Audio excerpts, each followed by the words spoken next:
Hey guys, welcome to another episode of Drinks and Discussions. Alongside our co-hosts Trey and Marcus, I am Brian. We will be discussing some current events this evening. We've got our resident bartender, Mr. Danny here, just going to serve up some nice alcoholic beverages and cool, refreshing beverages. That's CRB. We're going to be here for another hour or two. We're at the corner of Virginia and Custer. If you are in McKinney, come on by, see us. We're at Uncork. Love to see you. If you're catching us on Facebook, YouTube, or Twitch, jump in and let us know what you think. Share your discussions or your topics or your questions. We'll be more than happy to bring you back onto the stream as well. What's going on, guys? Not much. How are you guys doing? Good. Staying motivated. Just excited for the weather that's coming, you know.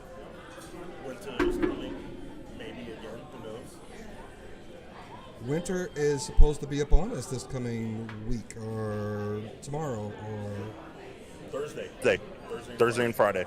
Is it Thursday, Friday? Yeah. Did you guys know it snowed a little bit today? I saw the ice. I didn't more so see any snow. I assume it snowed maybe like out in West Texas or something. I think it was some hail out there in Plano where I was. Well, yeah, it gets a little freezing rain, a little hail this morning too. Yeah, absolutely. Hey, man, before we start too, by the way, we kind of get a little shaky when we start off because we don't have a producer, and I'm still trying to click and make sure everybody's unmuted and all that kind of stuff. But before we get too far over, I want to make sure I give a shout out to my main man, Tim Gunn. He is finally on site to see the podcast live. Timothy Gunn, we appreciate you. And his wife, Charlotte, they're here. They didn't really come to see us, but they're here because they had dinner. And it's still nice to see them while they're dining to come and see and support. They came over and said hello. So I wanted to give a shout out to those guys. But wait a minute. He didn't come to see you, but he knew you would be here. Well, I'm gonna tell you right now, he probably saw enough of me on Saturday. We had a little a little episode Saturday, he and I, and things that make Tim and I's friendship legendary. Some of the things we do, I promise you, there are a lot of stories that we could be putting in a book that would make our association things of legends. I will tell you that. I do want to say, Trey, good to see you because we didn't get to see you last podcast. What's going on? Yes. What's new? Yeah, so I was out traveling for work. I did miss you both, I will say. That's why I'm excited to be here with both of you right now. I miss getting on Brian's ass for a whole, 7 days, or 14, whatever it is, bad math. But, and I miss Marcus being the mediator between the two because I didn't see Marcus the week before.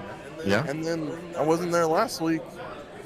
Kind of breaking my heart. But, we got the Three Musketeers back together, and I'm excited to get on some topics with y'all tonight. Well, I'm kind of glad you didn't actually see the last podcast because we were put out that audition tape for, the open casting call for our future host. I'm glad you didn't see that part of the podcast. Oh, so you're trying to replace me, huh? Right. And I kind of want to start talking about the drinks because I know Danny's busy. It's a pretty busy day for him, but I think he's going to come around here a little bit. And I'm kind of excited to try what we're about to drink because I have never had it. And it's kind of a top shelf bourbon as well. So have you ever heard of 1792? Yes, I have heard of it. I've never had it, though. I'm excited about this. Me too. So I did a little sniff test, and it passed the sniff test. I will say that. And it looks doesn't it? It does pass, and the look test. I mean, the eyeball test, it passes that as well. Why do I feel like it smells like a banana? Like, is there something wrong with me, or? You know what? Power suggestion. Vanilla? It's kind of like a vanilla? Banana? Like, did I just crack the code to their whiskey? Yeah.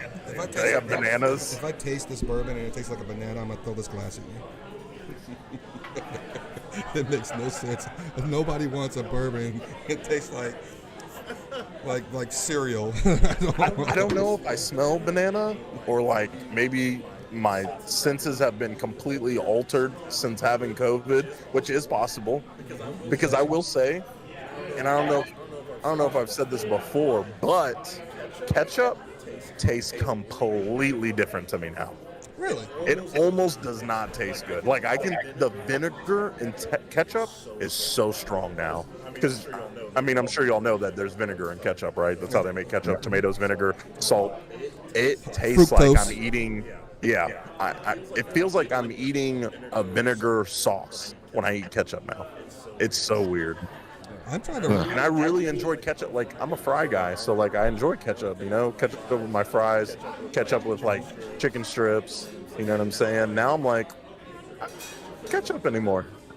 I don't know if I have any type of change in my taste buds since COVID, but I'm also not a big avid ketchup eater.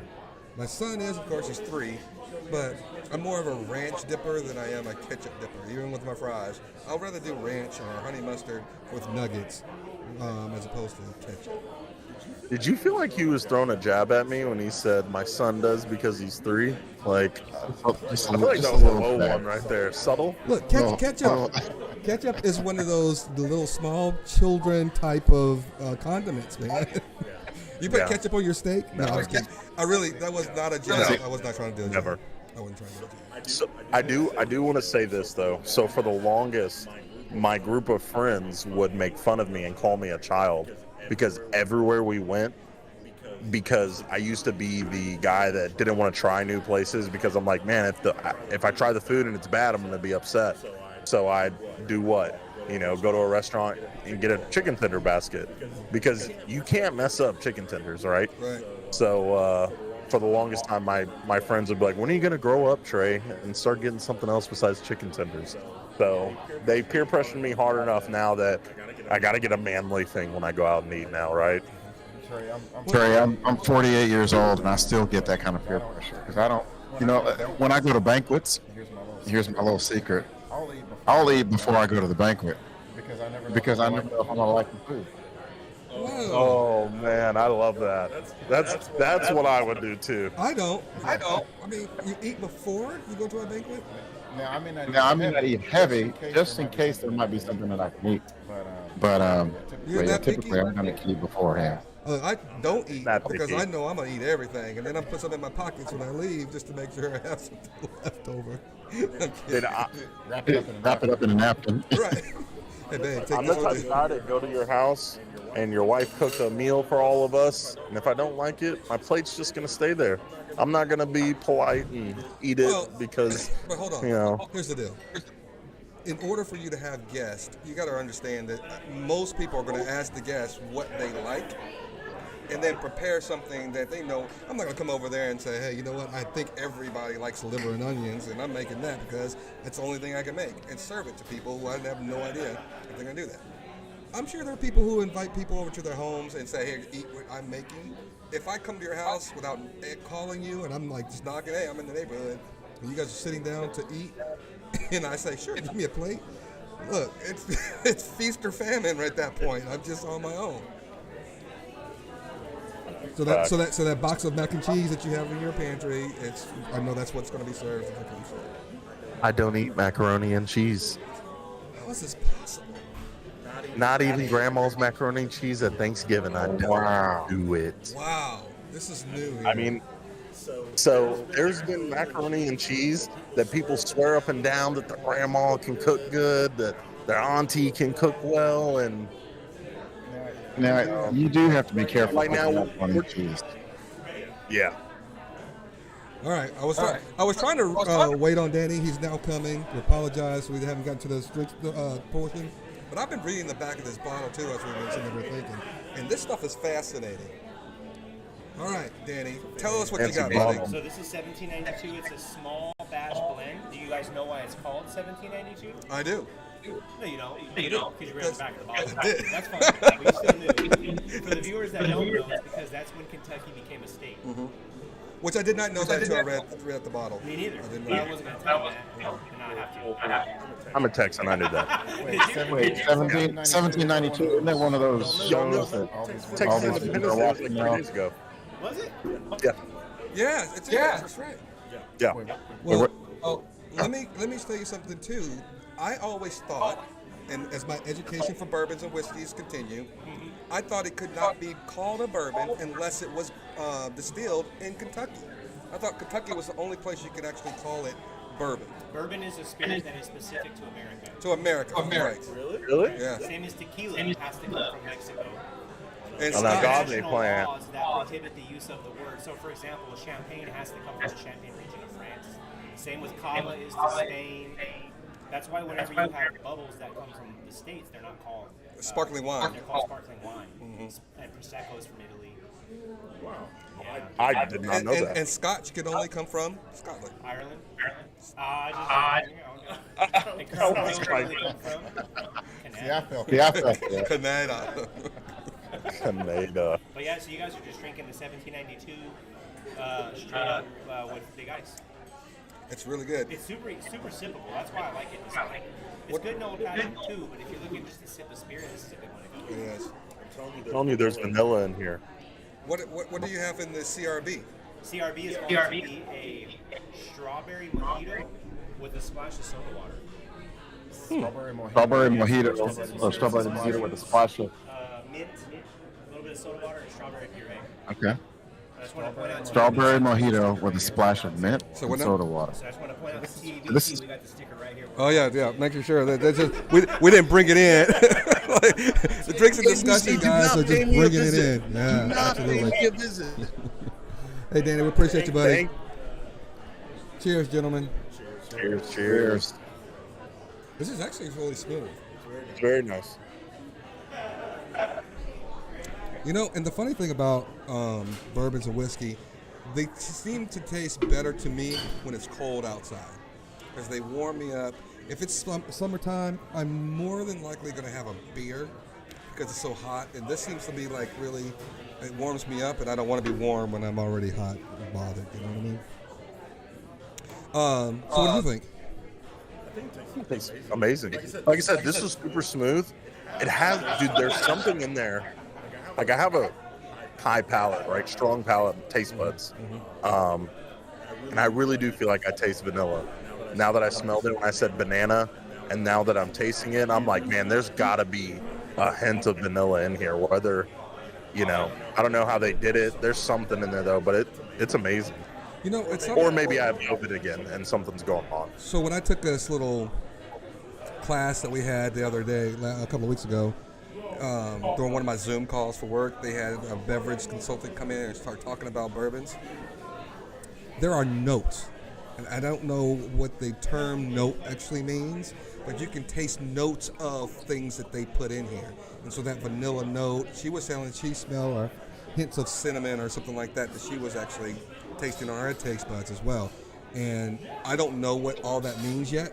Maybe we'll be able to discuss that a little bit further on our next podcast. But there are certain things that you are able to taste based upon your palate anytime you drink a wine or a bourbon or a whiskey. Not a CRB, that's all the same. Everybody's going to taste the same. And that matches your personality fantastically, honestly. That pink drink. The pink drink. See- I know. I've got to see if Danny can add some food coloring to this. Well, the thing. funny thing about this is that Marcus got the blur, so you can't really see a whole lot that's going on with the drink. Maybe you can put it closer to your face. There it is. There you go. There it is. Wait, hold on. Wait. Got the little lime here. Hold on. Does it taste good? It looks like it tastes good, to be honest. It tastes okay. It's a little more on the sour side, Ooh. I like sour stuff sometimes. but it's not too sour. It's not a bit spicy or sour for me, but this is not too bad. Maybe if you squeeze some of the lime in there, it'll take away some of the sourness. Let's see. Yeah. It'll Live on the neutralize podcast the acidity. at Uncorked. We're doing some science right now, ladies and gentlemen. If you didn't know, that lime or the lemon that they put on the rim of your drink is not only there as a garnish, but also there if something may be too sweet, too sour. Do you know I went to school with the guy who invented Yeah, I didn't know the that. garnish? A little better. Stop. His name was Joseph Garnish, and he was the first guy that put a sprig of parsley on a plate when he served it. No way. Where was this at? Dude, I feel like there's no way I'm that... just kidding. I was going to say, I was like, dude, cooking has been like an art form for 300 years. There's no way that was the first guy. But think about it. Who was the first guy that says, I'm going to put that little sprig of parsley to make the plate look better? And then, why do they call it garnish? Was his name Joseph Steak. Garnish? I guarantee you it all started with steak, right? Because every time you eat a steak, Do you know there's... how many food dishes were made before steak evolved? I mean, Well, you got to think. What were Rice. people eating back in the day? Rice. Pigs, chickens, cows. no, they were eating grains and vegetables and all that stuff first. So I'm just thinking. I think somebody's sitting up there, and you're talking about a slice of lime. I think the lime came first. You know, you got all these vegetables, these red and green fruits, or yellow and red fruits, and they say, ooh, this green lime looks like it would just look, the contrast of that lime makes the plate worthwhile. Bam! So here's the real question. You mentioned who was the first person to put the little leaf on a plate and people thought it looked good. I want to know, why did we fall for that? Why does a little leaf on a plate make the plate look good? This is true. Like when they put iceberg lettuce on the, at like Chili's like they used to back in the day and make it look all pretty. I'll be like, what is this for? We should ask somebody who works at Uncorked. Because We should. they have, I think, does it make the plate look bigger? I don't know. We should ask Joe.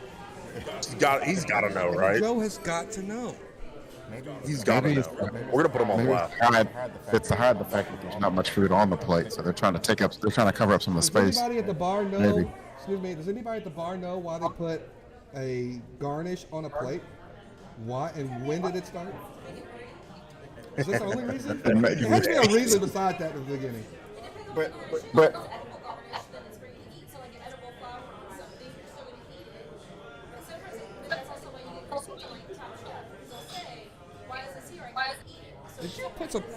Did somebody ask you this question before? Oh, that was a very well thought out type of response. I was not prepared for that. I thought she was going to say, I was like, she's a professional. This is her job. yeah, This is literally what she does. she's not a culinary expert, but she does watch a lot of A&E TV. Or Yeah. or it's HGTV. Food Network or whatever that is. I think it started with poor people. Let me tell you why I think it started with poor people. I think it started with poor people because they didn't have a lot of food. And so in order to make the food look like it was enough on the plate, they start putting things around the plate to make the plate look fuller. Bigger. Yeah. Here you go, little Jimmy. We didn't have any more food. Here's this leaf. Go and chew on that. Chew on that. You know what it is? I just figured it out. Because if you chew on thyme, it makes your breath smell better, right? Doesn't it have a minty thing to it? I think that might be why. Like, I'm not kidding. But who puts thyme as a garnish? Because after you're done eating your food, then you can stick that in your mouth and it'll make your breath smell better. I'm almost positive that's why now. Well, Because I'm thinking my brain's working right now. I'm a little why the hammered. plate? But why with the plate? I would say if you want a thyme, they give it to you with a napkin at the end of the meal. I think parsley was because it was part of the meal. That was kind of like the greenery salad portion of the meal. You had to eat that first before you went to the heavier portions of the meal. The culinary expert? Melissa, my mother. She went to culinary school. She has to know, right? Well, she didn't go to culinary school good enough in order for you to eat some mac and cheese. That's for damn sure. What's going on? What's cool? How you not like mac and cheese? I'm still upset about why. I don't know why I'm taking this personally, but why don't you like mac and cheese? I put it like this. Everyone's mac and cheese that I've ever eaten has been subpar. Send me someone's mac and cheese that tastes good. Challenge, Because folks. I'll tell you this. I am a huge food critic. Massive. It's ridiculous. That's why, and it sounds bad, right? My friends will joke around and be like, no, Trey's just lived in Frisco too long. He's snobby. No. I only, What kind of garnish is on you that? will not catch me at a chain restaurant eating ever. Ever. Unless it's to get drunk. Uh-oh. Are they going to eat the garnish? They're not eating the garnish. No. So you do have to be careful with mac and cheese, though. It can be too dry. It can be way too runny. Yes. That way you're losing. Not enough cheese. Not enough cheese. You got to be very careful with that stuff, and don't try to trick it up. It's just noodles and cheese. Don't add anything to it. The noodles, and you just got to right into I like the baked macaroni. I've baked. tried baked macaroni, but again, it may have been like dry. They baked it too long, you know. Yep. So then when you get into it, the cheese tastes funny, and you know it just throws it all off. But hey, anyone that's watching this, if you think that you make fantastic macaroni, Absolutely. let me know. I will tell you, because I'll tell you the truth. Bring it to the podcast. I'm still waiting for your burger. You said you make a fantastic burger, and I'm waiting to try it and be a judge. Absolutely. We should do that when the weather's permitting. Excuse me. When the weather's permitting, I apologize. We're going to have the podcast at my house. We're going to do a little backyard barbecue kind of a thing, and I'm going to give you a really good, helpful helping of fat, juicy burgers. I even do really good smash burgers as well, too. So, I don't know the difference. Juicy burger or smash burger, whatever you want. You got it. Did you say trash burger or smash burger? Smash. What's a trash burger? Okay. So, just so y'all know, the culinary expert said it is for plate presentation now, but historically, chefs put them on a plate as an aid for digestion, such as parsley. Well, let me ask you a question. Is that being talked about on a text message or is that on the podcast chat? Because I don't see anything on the podcast chat. I told her to put that in the podcast chat, but it is a text message. Okay. Because I'm sitting here and I was wondering why I didn't see it on my screen. And, you know, it's been. And by the way, it's been a while since Melissa has been on the podcast, and we miss our number 2 fan. Jennifer's number 1, and I think Melissa's number 2. But we do have some viewers out there, by the way. Just want to let everybody know. If you're watching out there, please just send us a like, give us a follow, just something to let us know that you're out there and you're paying attention. Because, you know, we want to continue doing this. We're not paid podcasters. We're not doing this for monetary value or anything like that. We're just here because this is something that we enjoy and we think we can provide perspective on some of the topics that we find important and some of the people in our community find as important as well. What say you, Marcus?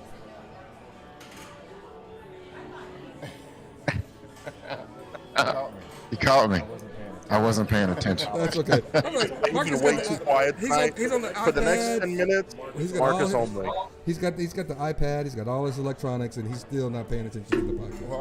I was trying to see how many viewers we have. Well, I think we're up at 3 right now, concurrent users or viewers right now. What do you show? Look at Danny chefing up that salad right there. I'm on showing 2 right now. Okay. Well, let me ask you guys this question real quick. Because the drinks are great. I'm hungry now because I want some mac and cheese. I don't know why you start this conversation. My son loves mac and cheese. And he's like the point where he's kind of like Trey. He knows what mac and cheese he likes and he doesn't like the other one. You can't get him the Paw Patrol mac and cheese. He doesn't like it. It has to be regular mac and cheese. Apps mac and cheese. But here's the deal. If there's I don't like, personally, I never liked the instant mac and cheese. But I've learned how to doctor up because I'm telling you, I got some culinary skills myself.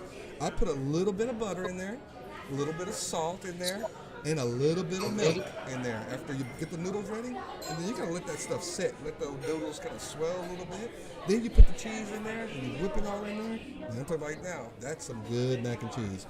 You probably couldn't tell that mac and cheese for somebody who went out there and made it from scratch. But also, I'm gonna give a shout out to Sprouts.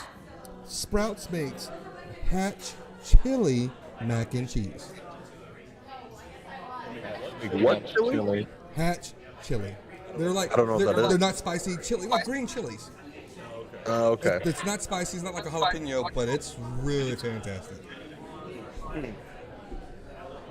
Sounds fantastic. And we do We're just find starting off the new segment of the podcast, so now we're talking about food. And we do now I have don't like it. Melissa's joined the podcast. She said something about Me Too. I'm not exactly sure what she said Me Too about, but she did say Me Too on something.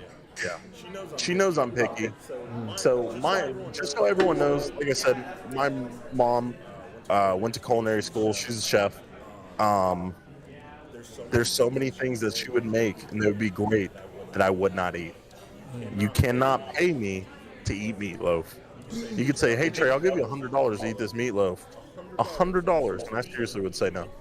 That's how much I despise meat. So number 2 on my list. Sorry, Marcus, go ahead. No. I was just to say I love meatloaf, especially my mom's meatloaf. That's disgusting.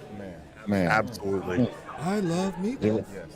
That's so if you ask me one of my favorite meals of any time, it's always going to be, like if you're going to execute me tomorrow and say, well, I got one last meal, it would be meatloaf, mashed potatoes, black-eyed peas, cornbread, and some gravy. All the gravy you can give me. Yeah, give me some meatloaf. You say gravy with my mom. Go ahead. No, Brian said gravy. Did he say gravy with meatloaf? You put gravy either on the meatloaf or just the mashed potatoes, but you got to have some brown gravy, Chief. You have not lived. Listen, You're disgusting. you do have It's ketchup. offensive. So Melissa says she loves meatloaf, and you got to put some ketchup on your meatloaf as well. But let me tell you something right now. I will put a meatloaf on my smoker, and you will have to try this. I wrap it in bacon. You love bacon. You love bacon. Not that much. No.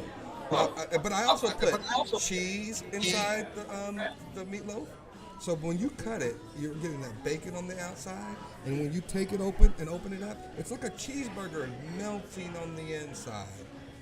And it's got all the normal meatloaf stuff, ketchup, onions, and all that kind of stuff. If you like a cheeseburger, you will love my meatloaf. That's number 2 you're going to have to try. Just saying. Brian's pretty confident in pretty much everything he does. You know, I was talking about you today with my buddy. I told him I'd give him $1,000 if he thinks he could run faster than a 5 flat. Matt Mendoza, talking to you. And I brought you up how you think you could run a 4.4. And I'd be willing to bet my entire salary that you couldn't run a 4.4. But, you know. I thought about you as I was watching highlights of the NFL Combine that happened this I past saw that too. and Jeremiah Hall was running the 40, and he ran it in like a 4.9. And Brian, you're my boy and everything. But I was like, But wait, but he's not a sprinter. I don't He's not a sprinter. No, he's not. But he's an athlete. I could not Listen, I can run him below. I don't appreciate the There's laugh. no way. I don't appreciate the laughter on the podcast host, and I don't appreciate Melissa's laughter either in the comments. I will tell you guys that I am a little pudgy right now, but I'm gonna do this. I'm gonna do this live. I even told my friend Tim that I was gonna do this at the end of February. I need a little bit more time. What he has to say. Well, he doesn't believe it at all either. I will tell when he gets ready to leave. He'll come over here and he'll talk about my prediction. So Melissa saying her friend's son ran a 4.88 at the NFL Combine. Yeah, Logan Hall is his name. Logan Paul. Logan Hall. Listen, He played at the University. as what of position? Houston. What I think he's position? a Defensive E. end. Yeah, he's defensive end. Those are He's the like slowest 6', guys. 6'7". They're like almost the slowest guys on the field. What? These guys can move. Dude, DNs are No. actually one of the faster guys. Defensive tackles and offensive I'm linemen. talking about a wide receiver and a running back are going to be all faster than a defensive end. Of course. I am not a defensive end. I will move Unless your faster. name. DeMarcus or Parsons. Michael Parsons. Yeah. That guy runs a 4.3. Yeah, that's a different guy. Hey, he beat Tyreek Hill. He's known as the fastest man in the NFL. No. But Tyreek, everybody knows that. But he did beat Nick Chubb, the running back He did for beat Nick Chubb. the Browns. And Nick Yes, Chubb. he did. Hey guys, I just want to stop and tell everybody thank you again for watching. We really appreciate your viewership out there. If you're at Uncorked and you want to stop by the table and just want to talk about anything, let us know. We've just been kind of like throwing it off at the cup. We haven't gotten into any topics or anything like that. But I just want to tell everybody that we really appreciate your viewership. Give us a like, give us a follow, and let us know if there's anything that you'd like to discuss. We're talking about food, we're talking about drinks right now, we're talking about some other things. But if you're just watching, just want to say thank you, and we appreciate you guys watching us. want to segue into, since we're talking about the combine, I want to segue into one of the biggest things that happened today. So, two different things. Well, it's more than one, but Green Bay Packers and then the Denver Broncos. So we got Aaron Rodgers becoming the highest paid. Before we go there, Okay, I will be remiss not to mention. I hope everything's okay with Mr. Jerry Jones. He has been absent from the combine because of some medical issues. They haven't said what those issues are. He's not talking to the media. He's not going to be there. But I wanted to make everybody aware that he is. Marcus, we lost your video. I'm not sure. Or Trey, I lost your video. Oh, what'd you do? Put your hand up there? Oh, it's going to be funny. It's going to be funny. Listen, I got to represent my Cowboys anytime we talk about the NFL. I'm the greatest marketer since Jerry Jones when it comes to the Cowboys. I always got to bring him into the conversation. Anyway, but go ahead. Let's talk about what you want to talk about, the two biggest stories of the offseason so far. Right. So to continue, Aaron Rodgers is now the highest paid player in the NFL. So $200 million on a 4-year contract. And then we have Aaron, I'm sorry, not Aaron. Gosh darn it. Russell Wilson? No, not Russell Wilson. I'm talking about Devontae Adams. Devontae Got Adams. franchise tag.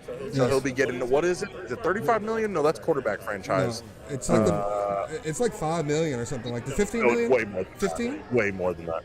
Yeah, Per year. maybe Per around year. that. Right.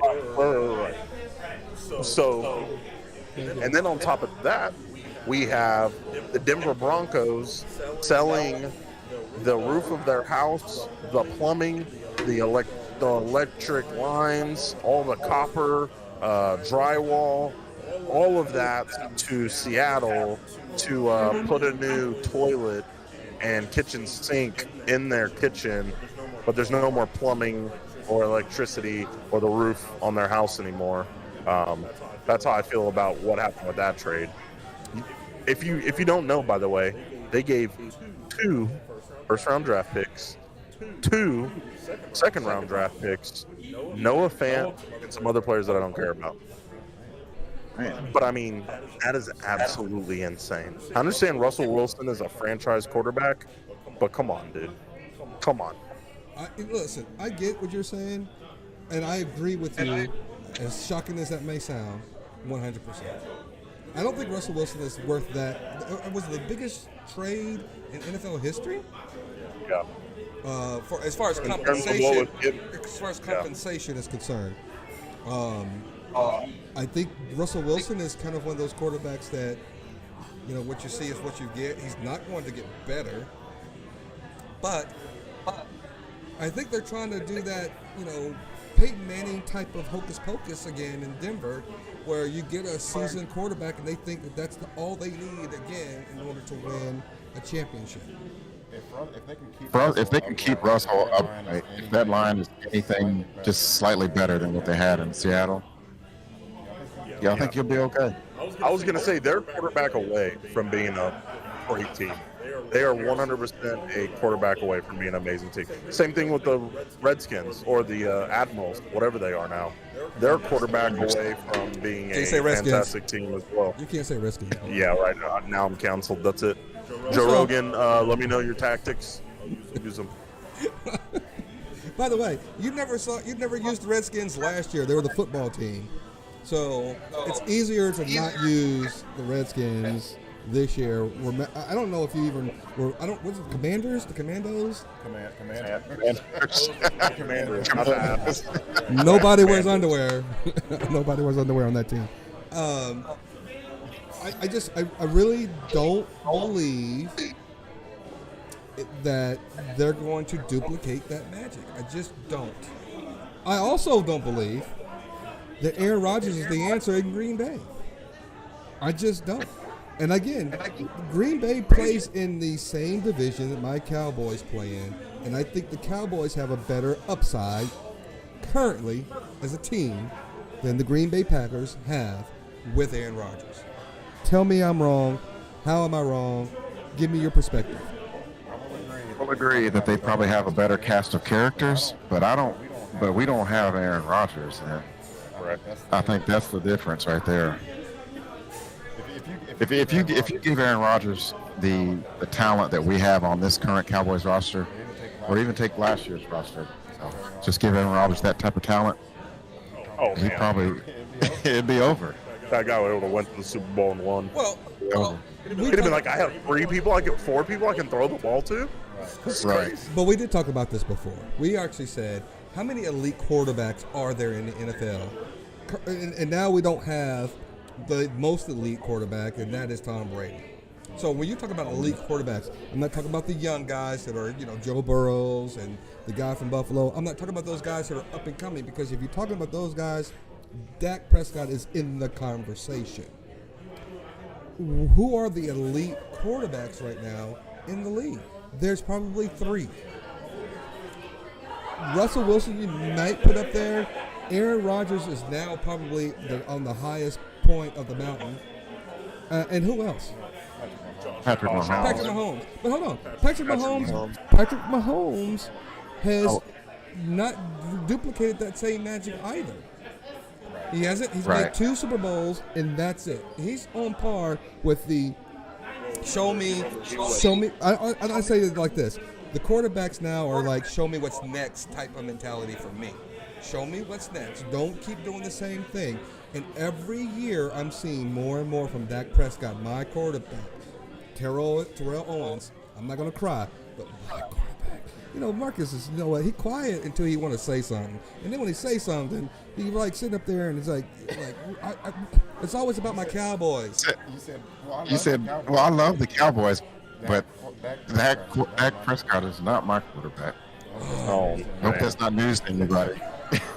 So I feel about Dak Prescott like most people feel about Donald Trump. I'm kidding. That's a joke. It's a joke. Unacceptable. Don't get me started. But I do. Not tonight. But I do like Dak. Dak is my quarterback. That's all I'm saying. Did y'all hear what transpired at the Cowboys facility? So there was a meeting. This just came to light, and this is why I think this attributes to why they're releasing Amari Cooper. So they had a meeting. They always have a meeting the weekend after, a team loses and their season's over, with all the offense. And Amari Cooper said in front of everyone, Dak Prescott is the black Kirk Cousins. And they had to be separated because Dak got so mad that, he confronted him to fight him during the meeting. Wow. Yeah, so that just came to light today. So I think that's attributing to why Amari Cooper's also getting released. He started his little prima donna stuff towards the middle of the season, into the season. I want all our viewers to look back. I mean, we got 3 viewers on YouTube, by the way. YouTube, the viewers, we really appreciate you guys coming on, because we haven't been on Facebook for a while. We're just now getting on YouTube, so we appreciate you guys on YouTube. But let me tell you guys something. If you look back on some of the things that we say on this podcast, you will think that we are professionals, because I believe we talked about Amari Cooper and how he has changed since he first got here. Amari Cooper was quiet. He was just really nondescript. Then it was found out he wasn't vaccinated. Then he's at the Maverick games as an unvaccinated player, breaking some of those rules. There's a lot of things that Amari Cooper was doing, I believe, in detriment to this team this entire season. And I see young, impressionable players like, what's the 88, what's the guy's name? CeeDee Lamb. CeeDee Lamb. And I like CeeDee Wilson, Cedric Wilson. Cedric Wilson is the guy that warms up with Dak Prescott. And if you got Gallo coming back, hopefully he stays healthy. There's a receiving core that is going to probably be on par with any other wide receiving core. And you say we've got the troops on the field.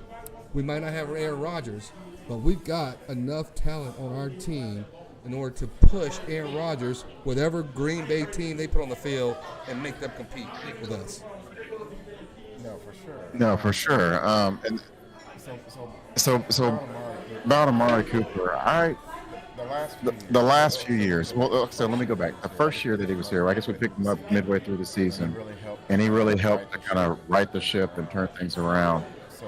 So aside from that 1 year or that half a year, since that time, and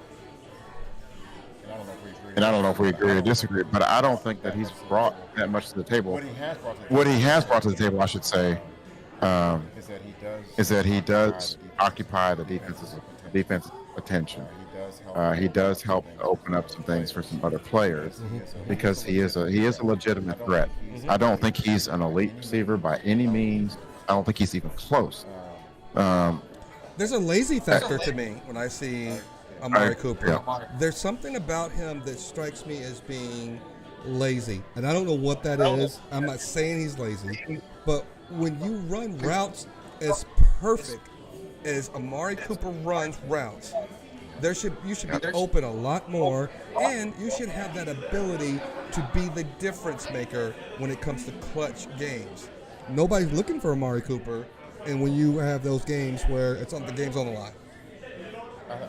I think the part of that is some of these, and this, watching the combine and seeing these guys run these fast 40s, and then you think about what things look like when they get to practice. Some of these guys will maintain that speed.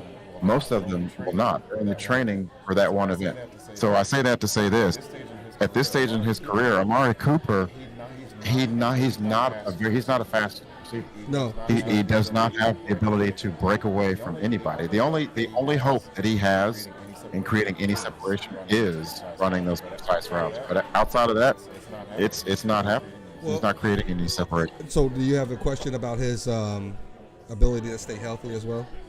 Ability to stay healthy, yeah. And I just don't think that he's an effective receiver anymore. Does he command the attention of the defense? Yes. But outside of that, I don't think he's very effective. That's just me. I agree with you. I agree with you 100%. I'm a camaraderie type of guy. If the chemistry's not there in the locker room and on the field, something has to change. And if you put all your chips in on Dak and CeeDee Lamb and some of these other younger guys, maybe there's a trade bait with Amari Cooper that you can get some value for, or something like for a younger guy. I don't know, but we have some time to either release him and eat some money or trade him, right? Because he just signed a contract last year or the year before. I think it was the year before.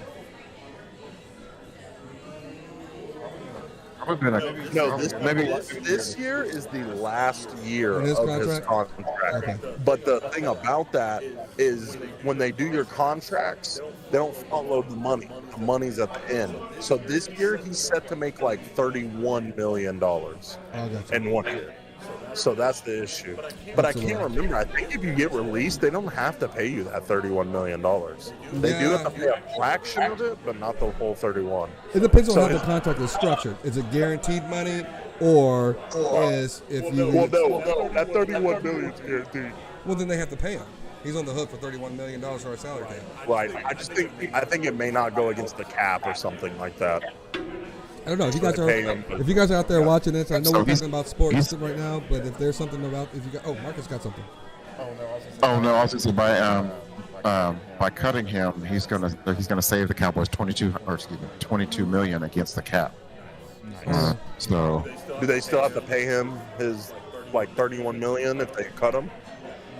And by the way, the cap got raised by $26 million this year. Y'all didn't know that. I didn't know that. It went from $186 million to $214 million. So if they release him, does that money go against last year's cap or this coming year's cap? This coming year. Okay, so they're on the hook for him for whatever amount that's going to be for the upcoming year's cap if they release him. All right, and if I'm reading this right, I think they're on the hook for $12 million in dead money. So if they cut him, I think they still owe him. We got to pay him 12. I think that's what. If I'm reading this right, but they're doing that to D-Law too. They're trying to figure out what they're going to do with D-Law, which I think they need to. D-Law said he's not going to take any less. Yeah, he said an that. asshole, right? Yeah, he said nope. Well, that's about an agent, by the way. An agent is telling you Bitcoin or something, you know. it's something about his agents telling him to say that because here's my affinity is with the Cowboys. If I was a player, depending on who I grew up loving, if I got on the Cowboys squad, I would be whatever it takes for me to stay on this team is probably what I want to do. I don't want to go anywhere else. This is a superstar. Unless you're a superstar, and I wouldn't turn down $100 million. Yeah, I wouldn't turn down $100 million just and not have to play in Green Bay. I'd take $100 million to play in Green Bay. Outside of Aaron Rodgers, $200 million, which is a headache. 4 years. It's a headache waiting to happen. Dude, you understand that's $50 million a year? A year. That's absolutely incomprehensible. Come on, I could not imagine Mr. making Tax $50 Guy. million a year. Our resident accounting on the podcast. What's that after taxes? What 50 million a year for who? After taxes for Aaron Rodgers. How much Well, is that after you taxes? gotta remember he's in a high tax bracket too, so it's 50%. At least more, 50%. Well, I'll probably maybe Depending 20 on or what 30. state you play in, because when they play in different states, you have to pay. If there's a state tax, you have to pay that state tax right. when you are on that in that You state. do. I learned that a That long is time true. ago. Act like I know. I used to know some athletes. I used to know some 5%. athletes. So state tax alone in Wisconsin's 5%. So they're getting 5% right off the top of that $200 million, which is what? What's 5% of $200 million, accountant? Did he get that Shannon Woodley impregnated? Because Yeah. that's some child support coming off the top. Yeah, I'm gonna do. I thought she was pregnant. Is Shannon Woodley pregnant? Is he going to ask for some DNA test? I don't know. They're getting 10 million off the top. 10 million. Oh, and don't forget. State taxes. Well, hold on. Don't forget the agent gets money. That's 10% or 15%. No. That's only for lower people. Agents, when it's that high, it's like 1 to 2%. So I found that out. I didn't know that. So if you're the smaller you are, the higher the percentage. The bigger you are, the lower the percentage the agent gets. Yeah. So like first round draft picks, if you're top 10, the percentage the agent takes is 1 to 2%. And as your draft stock goes down, the percentage goes up. $200 million is 1% of $200 million it's $2 million. I would take that. So if you get drafted in the third round, they're going to get a bigger chunk of your pay. Yes. Is that what you? Yep. See? Doesn't make any sense, I know. But you know what? That follows the same model as well. I'm not going to get into all that, but No. Child support? Is that child support? Marcus talking about your child support? I'm just thinking that follows the same model and how people are taxed in this country. And maybe I'm being a little facetious, but maybe I can touch on that someday. Well, Are you talking about the rich stay rich, poor stay poor? Is that what you're trying to say? Yeah. Because if they're only taking 1%, you're drafted in the top 10, and they're taking 1 to 2%. well, And let's talk about taxes for a little bit because I think I know a little bit, and especially as a business owner, I've learned a little more than I thought I did. So taxes in America are all based upon what deductions you claim on your W-2 when you turn in your W-2 to your company. You have an ability to say, hey, the government, I'm going to give you guys a loan of my money, interest-free loan. Take all this money out of my paycheck, and then at the end of the year, I want it back with no interest on it. Or you could say, take this more money out of my paycheck, and then at the end of the year, because I've been getting all this money back, I'll give you the money that you get, your piece of the pie. So it's kind of a catch-22. If you don't know those two things, then you don't know what to put in. Because when you get your money back at the end of the year and you go buy your big screen TV, that's the stupidest thing you've ever done in your entire life. Because basically, you're spending money that you could have been living off of and utilizing for whatever you need it for, rather than saving and then using the money that you earned, put it in a bank or in an investment or an IRA or anything else, and buying that big screen TV in a shorter amount of time. That's why I tell people the goal is to not have to pay. The goal is not to get money back. It's just to not have to pay. Absolutely. You wouldn't have that right in that echelon where even if you have to pay, make it be like $100 or $200. Yes. But if you're paying $5,000 and all this other stuff, you're not utilizing your deductions. You're not utilizing, especially with COVID, and you're officing at home. You're using your car for travel. You've got all this other expenditures and all that kind of stuff. I'm not a tax guy, but I'm smart enough to know that those things apply, especially in the times that we live in with all the work from home and remote work that we've been doing. Say with our business, I was able to Wesley snipe that shit for 6 years. We had a pretty good accountant.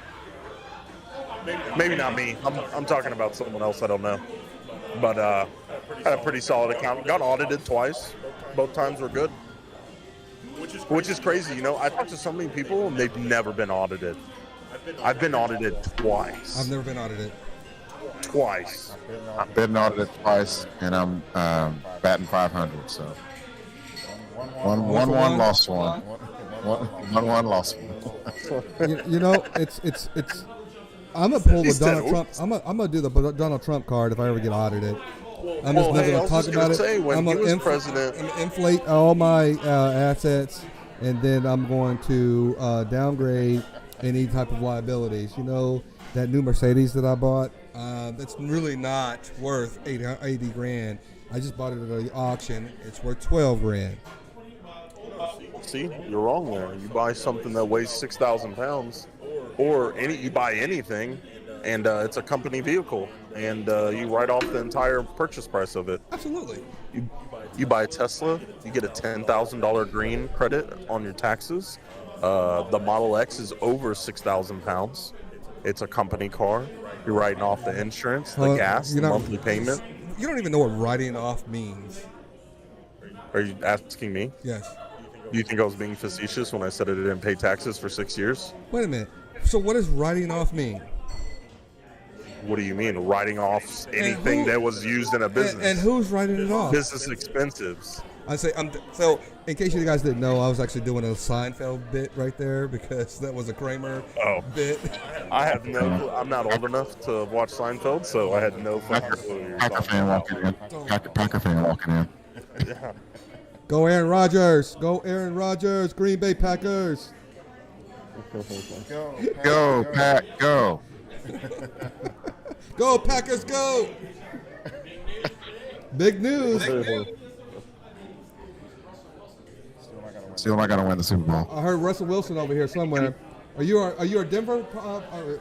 Denver? You think a quarterback is going to make a difference? Russell Wilson is going to make the difference.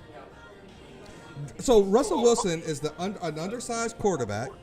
He's probably played past his prime era, and you still think he's going to push you guys over the top for the Super Bowl?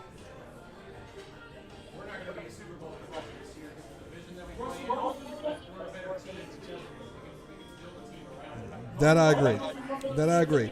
But how many years do you have to build a team around Russell Wilson? How many years do you think he's going to give you? 3? Yeah, that's 3 was really high for me as well. I was thinking about 2.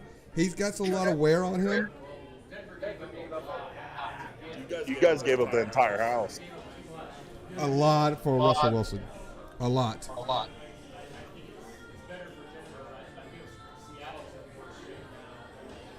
Yeah. Nobody's going to be talking about Seattle this coming year or the next year or the year after that. Yep. Deshaun Deshaun Watson's still floating around. Floating around. He will not play another down in the NFL. I said this on the last couple of podcasts. I'll pay you $100 right now. He will not play another down in the NFL. Are we locking that in? Is that a locked-in bet? We'll make it more friendly. $50. $50 he plays. $50. Oh, wait, hold on. $50 he plays ever, or $50 he plays this year? $50 he plays this season, this coming season. Locked in. Okay. Oh, Look, hold on. He already reneged on some push-ups he owes me, so I'm not expecting this $50 either.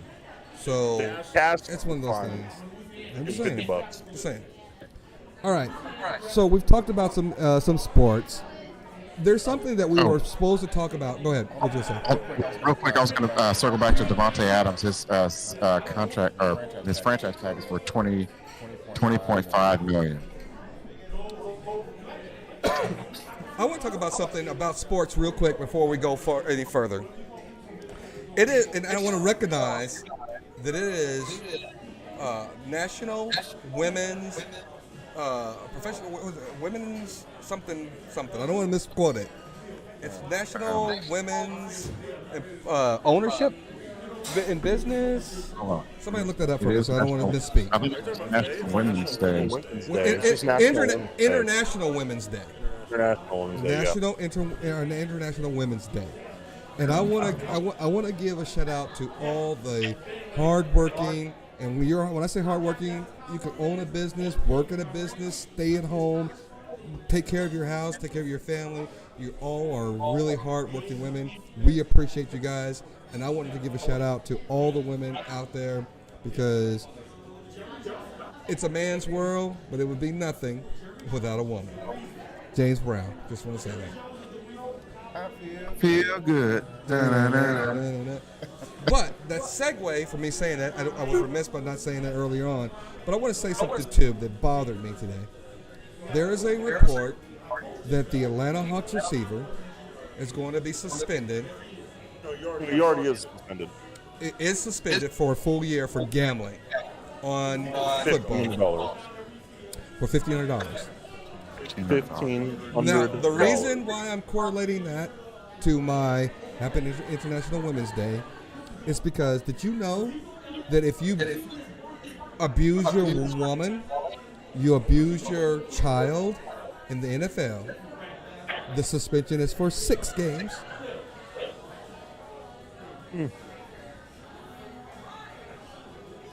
Travesty. I'm just going to leave it there. I'm not a woman. We don't have a woman on our podcast to talk about it. But I would love to have a female representation anytime we talk about these types of things, because that to me even hurt me to my core when I saw that somebody who betted on games had a more severe punishment than someone who beats his woman, beats their children. Just saying, Adrian Peterson was still playing. I don't know if you guys knew. Dude was beating his kid. Adrian Peterson. He's been still playing in the NFL. Sure he's beating his kid? I thought he was spanking his kid. Listen, dude, if you spank your kid with like a extension cord. No, it was like an extension cord. Dude, everyone got beat with a damn extension. Stop being so soft, man. Stop being so damn soft. I got beat with switches growing up. Go outside and pick off a long-ass, skinny branch off the cherry tree and bring a switch. Whatever was a accessible. fat switch that was hard would probably break on my butt. It'd be like, no. They bring that thing that goes. Do you know that there are a lot of smart people in this world that grew up and became smart and great in life in spite of, not because of, in spite of their upbringing. And I tell people this all the time. Don't call somebody weak. Don't call somebody being a crybaby or whatever. If you abuse people, and I don't care what form of fashion or what time era you grew up in, abuse is abuse. We don't recognize it as abuse while we're going through it. But in hindsight, I really hated my mom taking her fist and punching me upside the head when I'm trying to ask her a question about my damn schoolwork. I didn't like some of the bullshit that they did and their punishment techniques. I'm not saying you don't have to spank your kid. Let's say you can't, if you want to say whoop, let's say you can't whoop your kid. But going out and picking your own switch, it's a funny story, but those funny stories don't add up to being something that we do today. And if you look about it, it's abuse in any era that you look back on right now and say, that's what happened. So I put it like this. You're wrong, first off. The main reason I say this, right? You're right and you're wrong. Do we look at it now? Would I go tell Calista or Athena to go to get a switch from outside? No. Do I even spank them anymore? No. I think I batted Athena on her butt one time for hitting Callista. You know. Do I think my parents or anyone abused me for whooping my ass when I was acting out? No. But times change. It's the same reason I don't get mad at an old person when I would walk in an old person's home when I was working for Spectrum, and we'd get to talking, and they'd say, "Oh, you're a Negro." Do you think I got offended by that? No, because it's the time they grew up in, and that's just how it was. Well, And if anything, that was the respectful thing to say back then. So I'm not going to fault someone for doing that. Back then, in your time, in your time, it was more acceptable to hit your children with their fists. I'd say in my time, it probably got less acceptable. And now that's just definitely not acceptable. You know what I mean? And the same thing with spanking. Spanking was probably all around. Nowadays, you see less and less parents spanking their children. So let me qualify what I think I'm hearing you say. In the 40s, 50s, women were subservient. And I'm saying that because it's International Women's Day. And it was not frowned upon to put your woman in place. Right. Because that was the era in which they lived in, right? Right. Those things manifest themselves over generations after generations. I agree. And we talked about this before when you were on the podcast, when you were talking about the economic development of inner city or minority environments. You can't have it both ways. What you just said. You can't sit there and say, I can't blame the economic development on this particular instance, but then also not apply that to this particular conversation. Because somebody grew up in an era, gave them a whole long period of time to understand that shit was wrong. Okay? Doing it now because they grew up then doesn't mean it was any more right now than it was then. It was wrong then, it's wrong now. So instead of making excuses because, hey, they were in that era and that was normal to them, or it seemed like it was a term of respect for black people at the time, squash that to me. Correct them now, and they should have been corrected 2021, 19, 1985, 1970. They should have been corrected all their behavior all this time. And to have somebody have those types of feelings and those types of things that they say to minorities doesn't, to me, it's not an excuse. Yeah, I mean, I think that goes back. I mean, even beyond, the 40s or the 50s. I mean, we're talking, dare I say, the beginning of time in some ways. What's acceptable? What's an acceptable means of discipline or punishment and that sort of thing? I will agree, though, that times are different now. So if you're doing something now just because it was done to you in the past, I think that's bad Right. parenting philosophy. And I think it's lazy parenting philosophy, to be quite honest. I mean, Absolutely. I've heard so many people say, "Well, my parents did it to me. Look at me, I'm fine." Are you really? No, I'm gonna say the same thing. I'm gonna say, are we really? No, I mean, Right. I self-reflect a lot. I've gone through therapy in the past about just me and myself, and I still have a lot of issues with my parents, as Trey may know. And a lot of it has to do with some of the things that they did and still do and still believe in.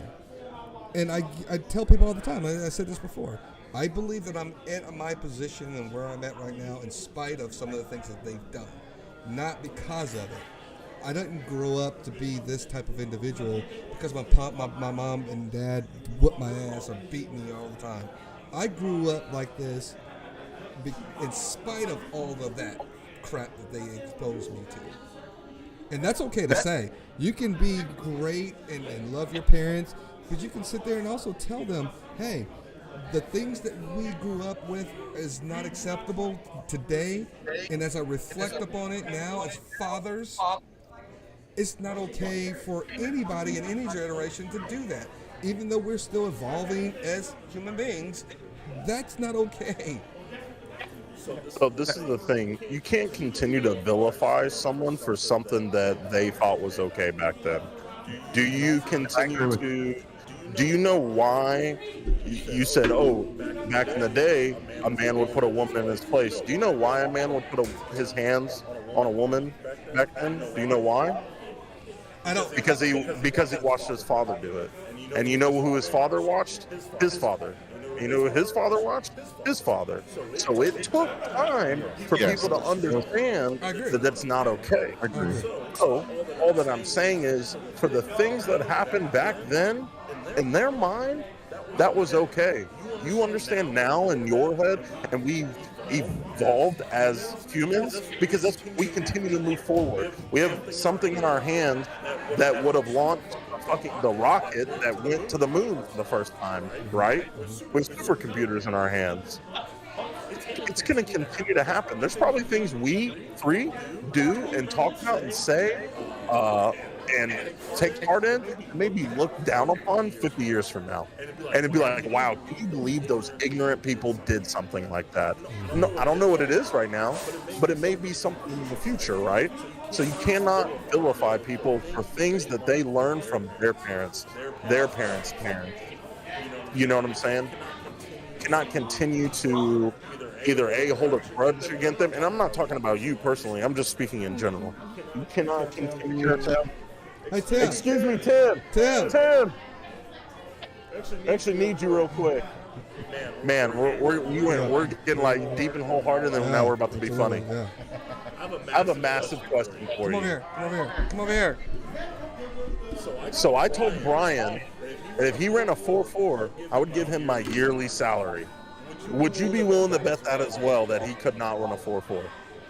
So I have notes on that. I already told him. I said February. No, he always takes notes on the stupid shit I say. But it was like I could run a sub 5.40 by the end of February.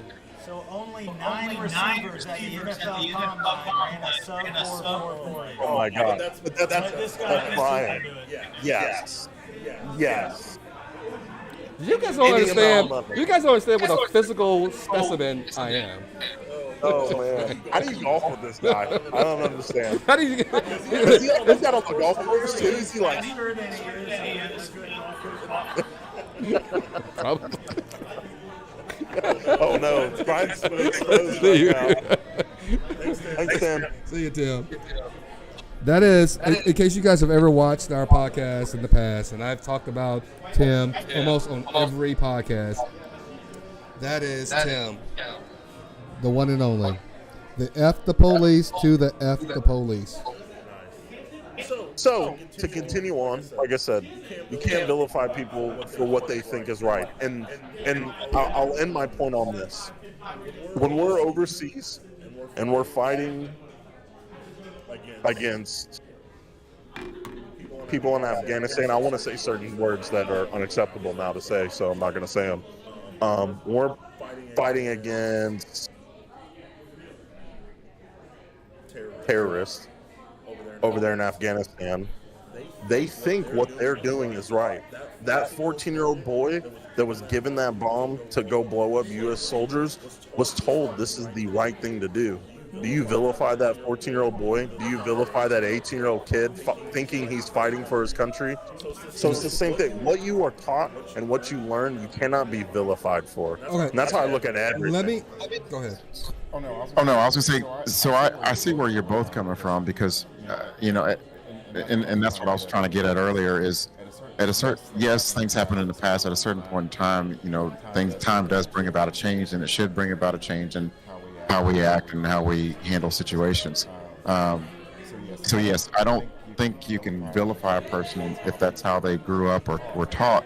But I do think that they have some responsibility as they come out of that time. I think, again, you wouldn't want to vilify them, but I do think they have responsibility to try and understand that the times were different, and what they were doing then was wrong.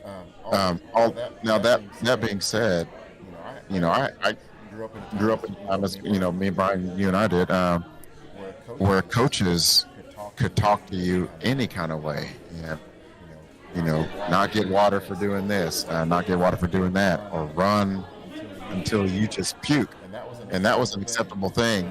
And I'm here to tell you that some of that stuff, it helped me, it toughened me up, but it didn't.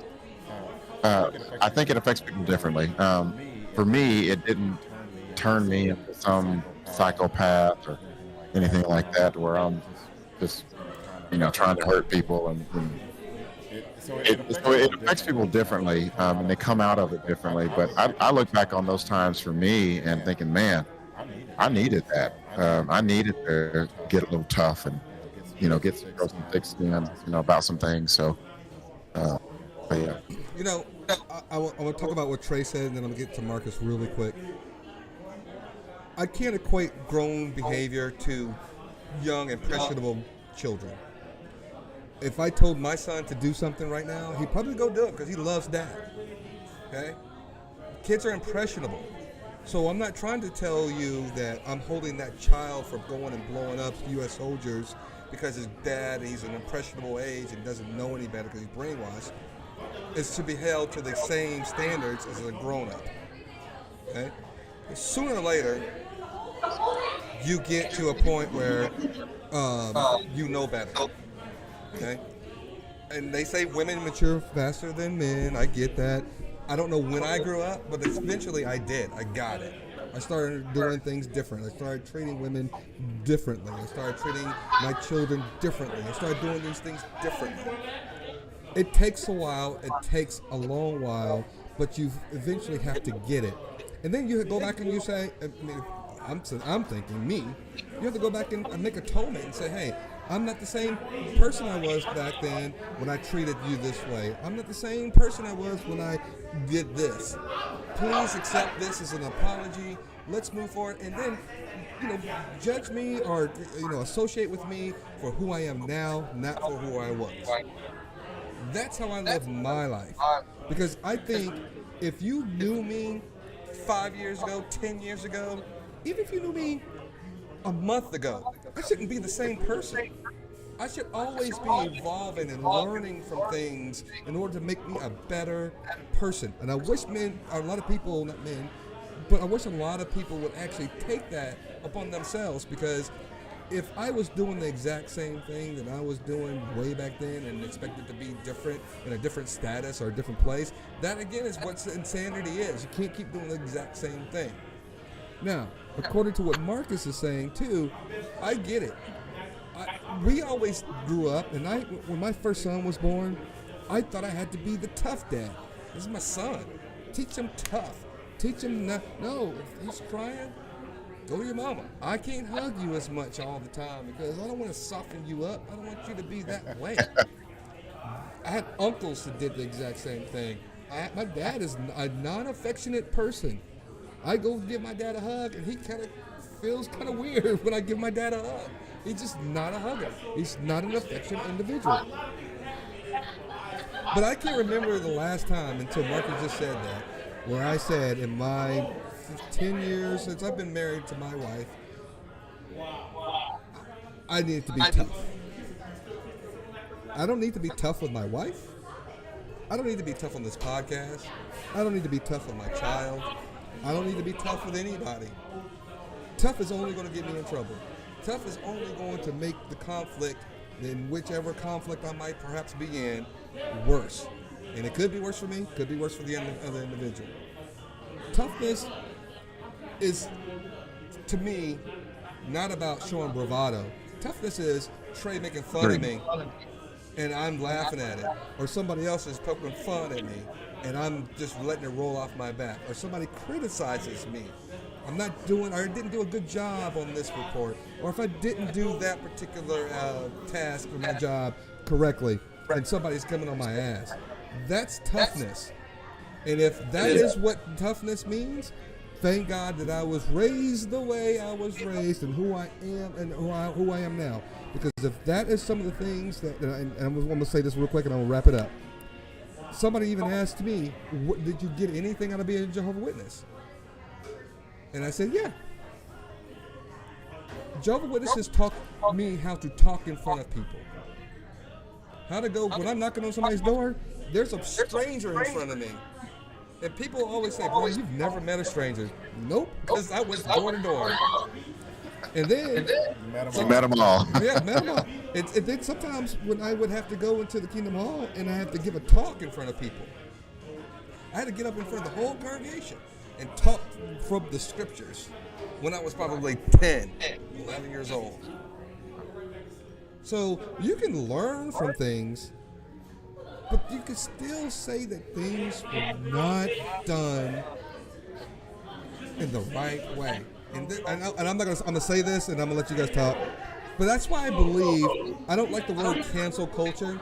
I call it accountability culture.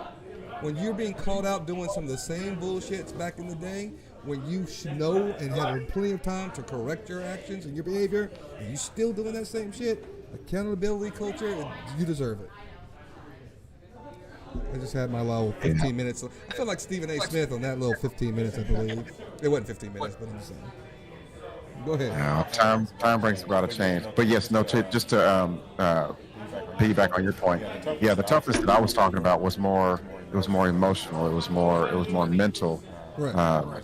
Just knowing that I can persevere, through situations and whatnot. So. And yeah. I kind of thought that's kind of what you were going. I didn't want to speak for you, but when you say that, I 100% agree with what you say. So, in looking at how you said that, I can understand where you're coming from 100%. You know what I'm saying? I'm not saying, I know at the beginning I said you're wrong and right. I still stand by that, right? I'm not invalidating what you're saying. Right. No, I'm not invalidating what you're saying, right? I agree with it 100%. Even listening to you talk, I'm like, that makes sense. What he's saying right there, I can agree with that. Well, we're not here to try to convince anybody to think the way we think. Right. We're just sharing perspective. We're sharing our own personal things. And I always tell people all the time, I'm not here to do a podcast and give you soapbox stories. I'm telling you that this is authentic. This is who I am. I'll tell you stories about me personally. And if I can bring in a situation or experience that I personally had during this perspective that I provide you guys, then that's what I'll do. But I'm not going to sit up here and be phony and fake about anything that I do on this podcast. And I'm just going to end it on this for my point of view on this subject. We could bring in a super successful person that's a billionaire, that's perfect, that has great family, great friends, great children, etc., that had his ass whooped all his life. We could also bring someone in that their parents never spanked them,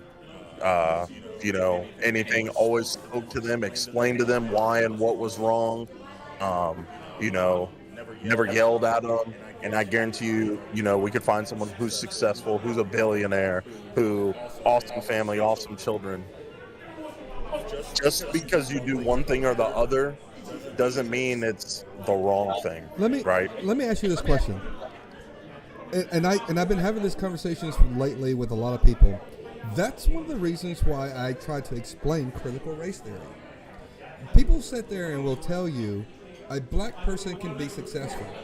They may look at anybody at this table and say, hey, look, you guys have been successful. How is the laws of the land slanted to the fact that they put black people at a disadvantage? If you're successful, right? If Mark is successful, Trey, if you're successful. And I explained the exact same thing that you just said. There is exceptions to the rule. You can be successful. You can be anything you want to in spite of whatever hurdles you've come across. Doesn't mean that that's the rule. Well, with what you're saying right now, essentially what you're telling me is that spanking's wrong no matter what, is what you just said. What's wrong? Because you're saying there's an exception to the rule. So are you saying me finding that person that was spanked growing up as a child is an exception to the rule?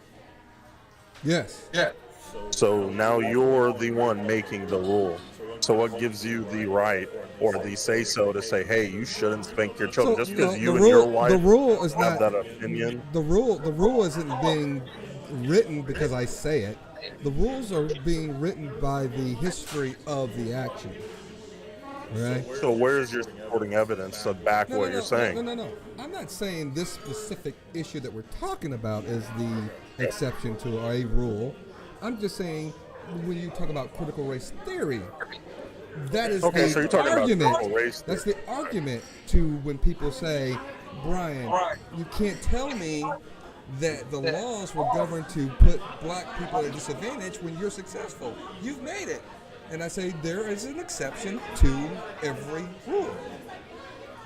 Well, like I said, and we can get into this. 'Cause I have a You lot said to talk you about said this. you didn't want to hold back. I'm throwing you softballs. Hey, I will go ahead I'm and throwing tell you softballs. There is no disadvantage for black people inside of 2022. And if you say so, you are lazy. You are not taking the initiative to do what you want to do. This goes along, and this might get way too spicy for some people, but this goes along with how women want to say there's a pay discrepancy between men and women. Do you want to know one of the higher paying jobs? No, listen to what I'm going to say. Do you I just want to let me say. finish? I just want to say that this is International Women's Month, but we're not going to take this in any type of way to be Right. discouraging, disparagingly toward women. But go ahead. Do you know how people say, oh, and we're just speaking for instance, oh, women could run the world, they wouldn't need men, right? Or they could do what men do. So, do you know how many women engineers there are in the world? The world. Engineers. So I'm talking about electrical engineers, structural engineers, the whole 9 yards. Engineers as an umbrella. So engineers are umbrella, and there's a whole bunch of different ones. Do you know how many? I want you to take a guess, percentage. 2 million. No, percentage, not number. 6%. 4%. It's like 6.3% Okay. of women are engineers. So, and I'm segueing to how I said there's nothing setting anyone back. That's a high-paying job. It's a job that's needed all around the world. No matter what kind of engineer you are, structural, electrical, you're gonna be able to find a job no matter where you are.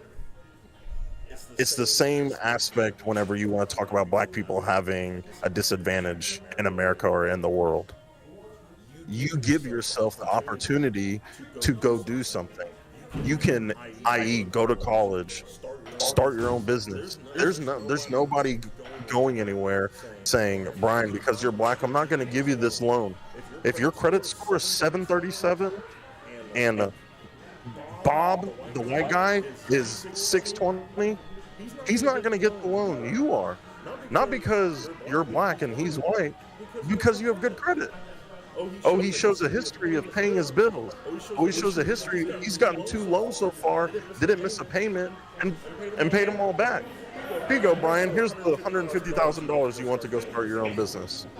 What is the difference from you, Brian, and a person who's white that grew up in a rich family? Now we can really get into this, but I mean I'm getting deep because you want to know how to stop. You want to know how to stop disparity. You want to know how to stop. How about you stop and give us a chance to respond? Well, no, I'm gonna say this. I'm gonna say this and then throw it to you both. Okay. You want to stop it? You want to create generational wealth for all black communities. And if you're watching this and you want to do this, I'm gonna give you the secrets. Get life insurance for $200,000. That's gonna cost you $2 a month. That's $24 a year. When you die, you will give $200,000 to your 1 child, to your 3 children, whatever it is. If all black people in America got that, 1, police would stop shooting black people and not being prosecuted. Because did you know life insurance companies have the hardest lawyers ever, right? They would be persecuting every single officer that shot a black person because you know what? They don't want to pay out that life insurance claim. So that's a little tidbit for you. Us as a community, you want to stop everything and you want to be successful? Everyone right now, go get some goddamn life insurance.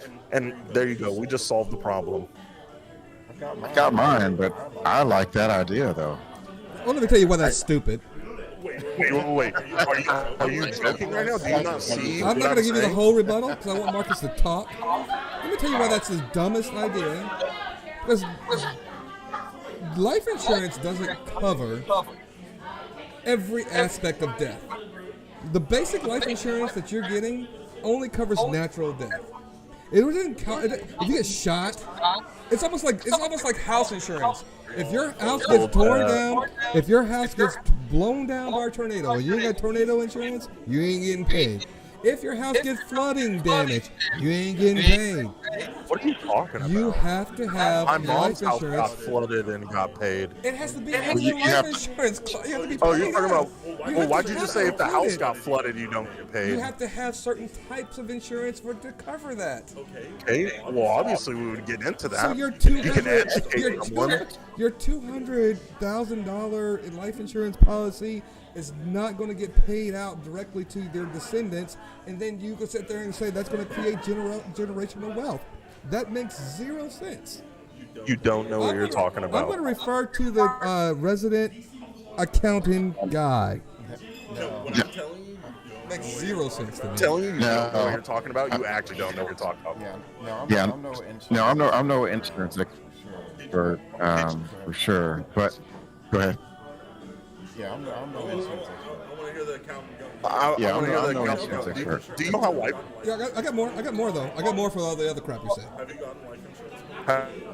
Me before? Yeah, I'm not an insurance. Yeah, I'm not an insurance expert. But honestly speaking, I think insurance is a racket anyway. But that's a whole other topic. But I do find your take interesting, Trey. I don't know enough to You know how the Rockefellers were started? Life insurance. Just so you guys know, So the Rockefellers. let me get back on this jackass over here for saying some of the other stuff, and I'm gonna try to refresh my recollection because you went on such a diatribe that I was kind of like I almost kind of lost track here. You had mentioned about women. Correct. And how there are so many engineers, I believe it was, in the world. Of the 6% of the engineers in the It world was like 6 point something are women. So that means 94 point whatever are men. The reason that happens to be is because women weren't always allowed to get the engineering degree. All the That things hasn't that been they a had to thing do- for the past 60 years. What do you mean? Just because it hasn't happened in 60 years or whatever doesn't mean that they actually promote their curriculum to garner toward women. And I will tell you this right now. There's a thing that is called subtlety. For instance, have you ever heard of the Durham Law? What law? Durham Law. I don't know it, but I've heard the term. the Durham. I might mispronouncing it too, but it's so the Durham Law was just when black people had the right to vote, they start changing laws that says because they were slaves. That you have the right to vote because you're not black, but you have to be able to read. Black people couldn't read, and then they said, "Oh wait a minute, And I'm you got to pay a poll tax." So they changed the things in order to make it not accessible to minorities, to women, to other people. And women are a second-class citizen as well. Okay? Remember, the black people were considered 3/4 of a person. So How many years ago? no, we're not talking about how many years ago. We're talking about institutionalized systems that don't allow people to do the things that they want to achieve. And I guarantee you the hurdles that women have to go through to this day are still not equal to some of the avenues that men can actually achieve their secular success in. I believe that there are hurdles that women still have to go through in order to make their or achieve their goals and aspirations in their secular career. You know what you're doing right now? I'm not And it's what we as pontificating. a I am community not do, too. pontificating. I'm not pontificating. I'm speaking. You're I'm making facts. excuses. That's not excuses. You're making excuses. What? Listen, I want you to name right now, not something from 100 years ago, what right now keeps black people or women from being successful? Right now in 2022. The fact that if you A go law. into, well, hold on. Okay. It's perspective. There's a lot of people who have a perspective that black people don't work as hard as white people. There are people who have perspective that women can't have the job of a president. There are people who still say that women can't golf at the same country club that men golf at. To this day. Is that a rule? In country clubs? No. Is there a country club? Listen to me. Is there a country club in America that a woman can't go to? No. I'm not saying it has to be a rule. See, that's one of those things where if it's not a law or a statute, then everybody's free to do what they want. Everybody's equal. But that's not it. There are people who have perceptions. They have those ideologies still ingrained in them. The people who are hiring practices still are making the decisions that they still won't hire a black person or a female in these positions or a minority in these positions because they're still at the upper level of their hiring practices. It's not a law. Just because it's not a law doesn't mean that the oppression doesn't still continue for minorities and for women. That's just foolish thinking. I want to ask you something. What does playing golf in the same club as men have anything to do with keeping women from being successful? It has absolutely nothing to do with it. What? Let's say that was a rule at a Bob's PGA.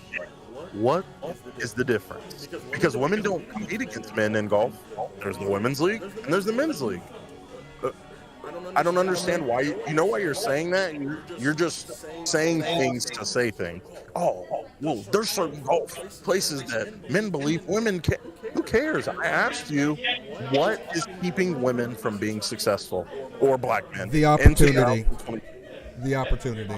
What does playing golf have to do with anything?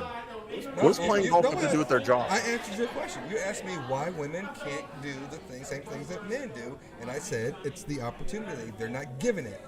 Black people aren't given it. Minorities aren't given it. Not given. Women aren't given the opportunity to coach men's basketball games. Women aren't given the opportunity to be CEOs. Black people, minorities aren't given the same opportunities, Trey. That's not a law. That's not a statute. The silliest thing I've ever heard. That's not a statute. I do think opportunity. Yeah, I do think opportunity is key here. I think we talked about it a few weeks ago, maybe a couple of months ago. But the Rooney Rule in the NFL. Right. That rule is put in place because still to this day, these NFL owners are not giving those opportunities to black men. They're just not, for whatever reason. They're just not. I do believe that there are some qualified coaches out there, but for whatever reason, those opportunities are just not coming around. I understand that's an issue. The only reason that's an issue, in my eyes, is because that league is 90% black. That's why. Wait a minute. I don't understand that. What do you? Because the players is 90% black. Where it's not an issue? No, listen. It's not an issue in hockey because hockey is majority white. You don't see there's like 2 black players in all of the NHL. All of it. It's more like 20. I only know of 2. I know the one who got suspended for having a gambling problem, literally betting on his own games. And then that's the problem. That's the problem that we're trying to articulate with you, is because you go into a sport like lacrosse or ice hockey, and there's not a whole lot of representation, not because there are not players out there who are black or minorities in college or females in college playing the sport. They don't have the avenues into the NHL to get in there and be a part of the NHL. Same thing happens when they talk about lacrosse or before Tiger Woods, there wasn't a whole lot of minority representation in golf. And that was in the 2020s. I mean, in the 2000s. And I think the root behind that is. Go ahead. No, go ahead. I was saying, I think the root behind that is the whole money thing. I mean, you talk about golf and lacrosse, you talk about hockey. Those are three very expensive sports to play on any level. So, and that's the thing. Trey, you're young, and you think that just because we're in a world where all the laws are supposed to apply to everyone means that gives everybody an equal playing field. It doesn't. I think this goes back to the point that I was making with you can't vilify people for something that they learned back in the day. You two grew up with experiencing oppression, right? Not as extreme as your forefathers, right? But you experienced it. I can't remember. I know, fun fact, but McKinney was the last place to desegregate. I can't remember what year it was. The old McKinney High School is the last place in America to desegregate. Right. I can't remember what year that happened. I'm literally not trying to be funny and call you old. I don't think y'all are. I see. We're calling us old. Yeah, I didn't know. Yeah. But good night, guys.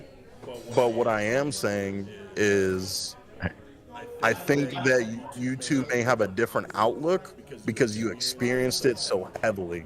Me, on the other hand, I experienced it a little bit, but nowhere near as both of you, right? Especially with me being mixed, and maybe sometimes someone not being able to tell what race I am or ethnicity I am. I'm a human, we're all one race. You look Mexican. But, right, exactly. So, but in that sense, I think that you two are a little jaded from your experiences because now, today, I don't feel the way you do. And if you talk to a lot of young African-American kids, they have the same outlook as me. They're like, no, we have opportunities now. The amount of scholarships that are given out, this goes with the law or the benefit for businesses that we talked about before. If you hire minorities in businesses, they get tax breaks. Or they're forced to have minorities in managerial positions. So that's where I'm going to stop you for a minute because you just said something that should open your eyes. Forced. Okay? Why should you get a tax benefit for hiring minorities? Why should you be forced to hire minorities? Right. What if everyone for my company, all the best candidates are white? But I can't do that because I would get Let me shit tell on. you why. Let me tell you why. Because you still have people in our country that tell people to go back to the country that they came from. We are in a society, and there are people who are public figures that don't believe that people should be on equal footing to this day. And it's not my generation. There are younger generations. There are people in your generation who are still learning the exact same behavior or the people who actually taught it to them. You're not born with this. This is something that's taught to you. And when you have the same people in positions, the authorities that makes the rules over and over and over again, that don't always look like us. And then when they do look like us, oh, wait a minute, we're progressive. We're too much. We're bad for the country. We're given a bad name because we're in a position of power. That's not equal footing either. We're vilified. So you can still talk to the young people and say, hey, I still got these opportunities to go to college, and that's great because the people who came before them allowed this to happen.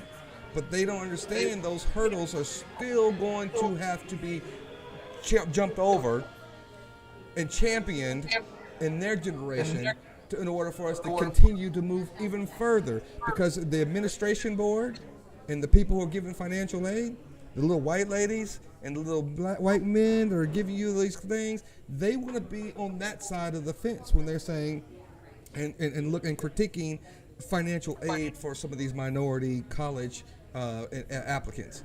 We want to be the ones that are on the same level playing field when it comes to the decision makings, not being the benefit of someone who has to make the decision. Make it happen then. Run for office. Listen, Vote. no. Go out in your cities. It's not that easy. But because It is that I keep telling you. Why? Because when you're a black person and you are in a position of authority, you will always have people who will say either you're too progressive, number one, and you're bad for the country, or you're number two, you're inexperienced and don't know what the hell you're talking about. So tell me this: why, in urban areas, are city council members not minorities? When you have to be in that city, in that zip code, to go vote for city council members that essentially help vote for the mayor of that city, why are they not minorities in urban areas? Because us three are the ones going. We're the ones going out to vote. I'll give you that answer to that question. There are a lot of uneducated people who don't vote. So and let me tell you one thing. I'll give you one example. Can you tell me who's fault for this? Marjorie Taylor Greene is the perfect example to this argument. She grew up and she came from an affluent place in Georgia. She moved into a rural area, as rich as she is, to collect the votes because she knew she could get elected, but these uneducated, white trash, hick town people. That's her constituents. That's what happens when you have people who will go to the depths of what they can do in order to be powerful in this country. She didn't live in this area. She never grew up in this area. She didn't give a rat's ass about these people. But she wants a position of power. And she did what she had to do in order to get elected. Do you know who represents Oak Cliff? A white man named Chad West. Listen, Oak Cliff is not predominant. It might be predominantly black, but they have rich areas in Oak Cliff. Not anymore. No, that's Yes, they do. long gone. And there's like one neighborhood that's nice in Oak Cliff. But that's the deal. Education. Go ahead. Well, no, I was just saying, there are some very affluent areas in Oak Cliff. Now, the kids may not go to schools out there, but there are some affluent areas out there. Some though, but majority of people that live in Oak Cliff. Uneducated people don't vote. Whose fault is that? They're uneducated people. Okay. You just made my point. It's no one else's fault but our own. Wait a minute. You want to make changes. Wait, hold on 1 second. I don't consider only black people as uneducated.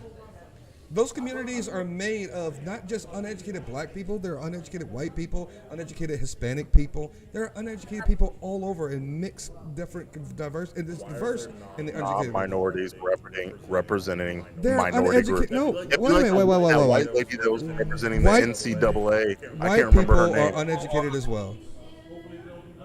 Answer the question though. What was the question? Why? Like you just keep doing this instead of just going straight through. Go ahead. I'm asking you. What's the question? Here's us three, and there was a white guy sitting here, and we were all like, "You should be in charge of a." Whose fault was that? Your fault, and my fault. Why?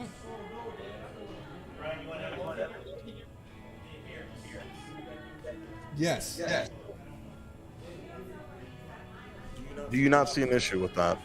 In Oak Cliff, that Chad West is representing Oak Cliff. Do you not? Because in my opinion, this is my opinion, Chad West cannot relate to everyone in Oak Cliff. To majority of Oak Cliff, he can't relate. Well, let me tell you the reason why I told you about the financial thing and why you were saying that if people who grow up poor it's their own fault. I believe education is key here. If you're not educated enough to understand what your vote means, how it affects you and your representation, you won't vote. Okay? So it's not about if this guy can represent me, because white people can represent black people as well. Okay, especially if you grew up in that area. People who actually, thank you. People who grow up and represent their constituents don't have to be the same color if they grew up in the same environment. If you grew up in the same environment as me, you can represent me. I don't care what color you are, what gender you are. But you got to be, the things that I feel that are concerning to me and my community and McKinney have to be of the utmost to whoever represents McKinney in the House, in the State House of Representatives. So this is not about color. This is not about sex. This is about representation and who represents who. Okay. That's all I'm saying. So you keep trying to put it on a even playing field or on a dialogue about this guy can't represent Oak Cliff because he's white. Has he always lived in Oak Cliff? That wasn't my argument. My argument was, why is a non-minority representing a majority minority city? All you're doing is just beating around the bush. No, maybe he grew up there. Maybe he's from that town. Maybe I don't know enough about this guy to understand why he's representing them. Warrior. Great. He's from Southern Illinois, brother. He's not from Oak Cliff. Well, listen. He may be based out of Oak Cliff now. He came from Illinois. Maybe he didn't grow up in Oak Cliff. Growing up on a farm in Southern Illinois, Chad attended and graduated from Washington University in St. Louis and was commissioned as a second lieutenant in the United States Army. And when did he move to Oak Cliff? Never. See, that's the He thing. was stationed in Sam Houston. So when you talk about critical race theory, this is what happens. He initially clerked for a judge, Terry Livingston, in Fort Worth. So he lived in Fort Worth. He never lived in Oak Cliff. So that proves my point. When you talk about critical race theory, when you talk about people who actually do what he's doing, what Marjorie Taylor Greene does, and they move to these areas where there is no real good educated representation of that community, they go in there and take what little following that they can get. It's almost like drinking the Kool-Aid. So if you're a religious individual, and what's the guy's name? The guy who made everybody drink the Kool-Aid. If you go into this little county and you say, Jim Jones. If there's people who actually will follow you and you know that they are that naive and that culpable of following anybody that comes in there with the little bit of following that you know is going to vote. And people look at voting percentages before they go into these little towns. They will go and say, you know what, here's the turnout in this precinct. Here's the amount of turnout and here's the demographic of that turnout. And if you've got political aspirations, you go in there and say, hey, I know this is a predominantly black precinct. Nobody black is voting. I can go in there and further my political career and represent this predominantly black community. Yeah, I was listening while I was away. I was listening while I was away. Yeah, I think in situations like that, it's probably a career type stepping stone. It's just absolutely. This doesn't mean that black people. It shouldn't have been allowed to happen. That's just a simple. That's what I'm saying. I don't understand how what I'm trying to say is so hard to understand. People aren't educated enough to know what voting means. Whose fault is that? It's their own fault. No. For not educating themselves. Because you have the opportunity to do your own research. Right. You try to seem. Go ahead, Marcus. Well, no, I can get behind some of that because, like we were talking about earlier, you know, as time brings about a change, so you know there are opportunities. We can't just.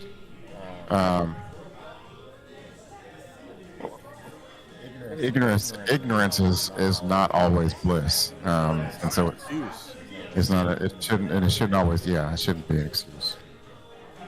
Well, can I go back to what Trey had said before? Why are we blaming someone for their lack of education if they were never given the opportunity to be educated? They do have the opportunity. No, that's not what you said. That's not what you said to the old lady who said the N-word because she grew up and thought She that didn't was say the it. N-word. She called me a Negro. Well, that's the There's N nothing word. wrong with that. What the hell? No. Would you get The upset if someone called you an old white lady called you? Get mad. argument. So you deep dancing around. You see, What do you mean? That's what she called me. Trey is like he's at the roller skating rink. He just keep going around and around this roller skates and thinking Hold that on. he's doing something. Just because you can bounce up and down on roller skates don't mean you can Isn't dance. that what I said originally? Yeah. Okay, so what? You said that you accepted the fact that she grew up in an era when it's acceptable, so it was acceptable now. I didn't say it was acceptable now, but I said I'm not gonna get mad at her because she grew up like that and she's 90 years old. Isn't that What acceptable? am I gonna do? You can't teach an old dog new tricks. That's a fact. Just like I can't seem to teach you. But- it's not like it was 40 years ago. But if people are not educated, and we're not talking about young people. We're just saying that people are not educated because no one's giving them the opportunity to learn. That's their fault, but it's not her fault for not Now that learning we're different. talking about this, I'm gonna go run for city council member in Oak Cliff and fucking win. You can Watch. definitely do that. I'm being so serious right now. I don't know. I just got a light bulb in my head, and I was like, You gotta have an I will address. get out Wait. there and I will be in the Don't- hood and be like, listen, Don't be like Mark Meadows and vote in a city where you don't live. You gotta go and get a house.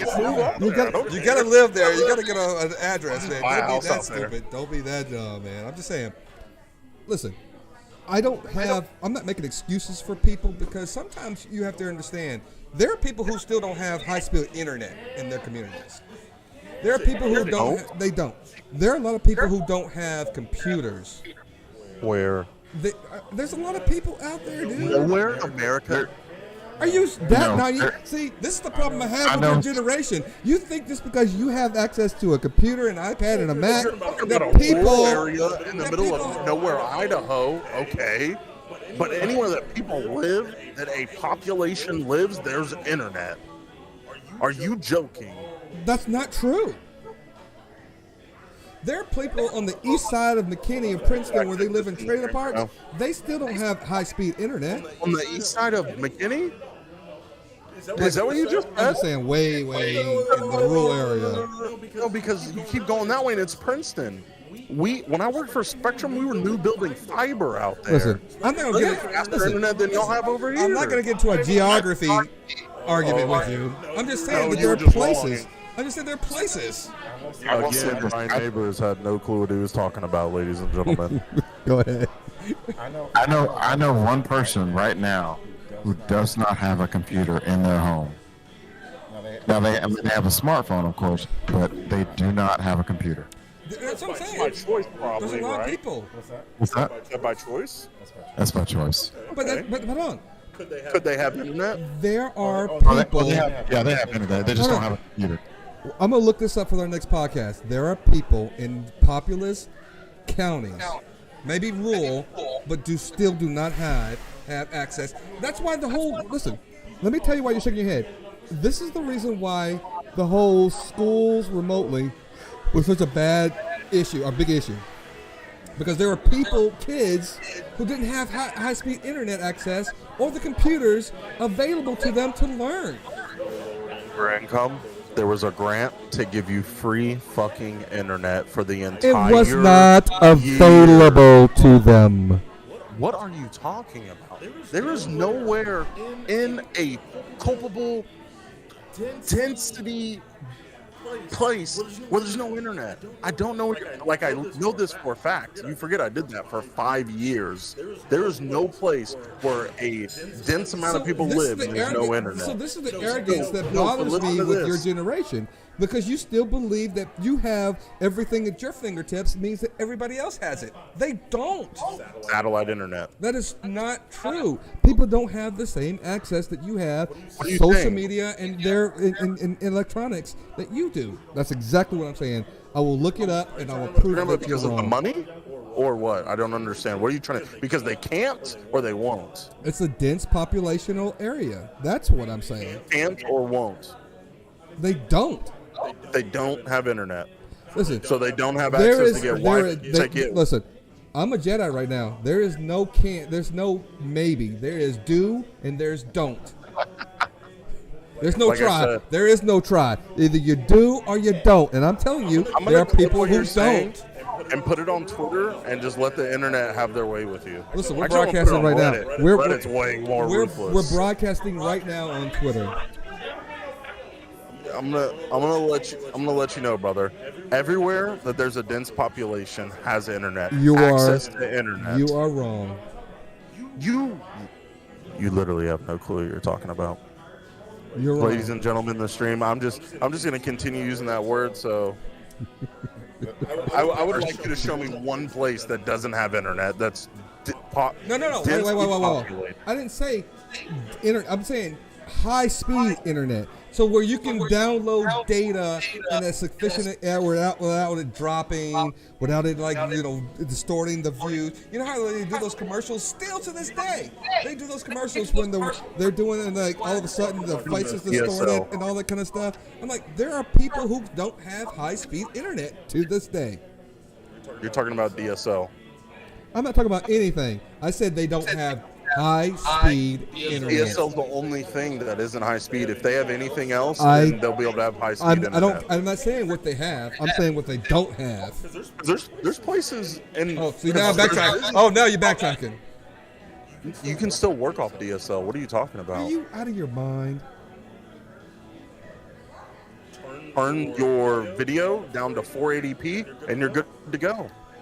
Take it off 1080 and you're ready to rock. See, all of a sudden we got like excuses, dancing. Remember that whole roller skate analogy I just moved? No, Here's the you're- roller skate, you know what the you roller are rink good at? right now. You are good I'm at drinking my making, CRB. you're great at making excuses. No, that's you. That is what- So Trey will say one argument, and then all of a sudden, for another argument, he will actually contradict what he said on the first argument. I said everyone can have internet, high-speed internet. No, you If said you have DSL, you said if you have everybody. DSL, Just like you said, everybody could have a fair shake and a fair education and all this other stuff, but only if.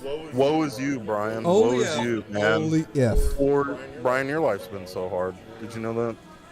Listen, man. How many times have you got gone? the most difficult life out of every person in the United States. How many times have you gone door to door at 9 o'clock in Have the I gone morning? door to door? 9 o'clock in the morning, and saw your Never. friends that you go to school with. See, you don't know the struggles I've been through. Dude, all I hear is a super small violin right now. But look at me now. I grew up in spite of. Exactly. You're successful. In spite of. You're crying about what happened to you in the past. It's the past. Forget about it. So I'm going to award 2 first place ribbons for this debate. So we're gonna make Marcus is gonna start being the mediator. That's honestly what Marcus is. I'm Donald Trump and you're Biden, and he's the one that's like, guys, quit talking, turning people's mics off. I'm the moderator here at this. Your 2 minutes is up, Brian. Your 2 minutes is up. Sir, I would like my 2 uninterrupted. I'll reclaim my minutes, time. please. I reclaim my time, Trey. I'll reclaim my time.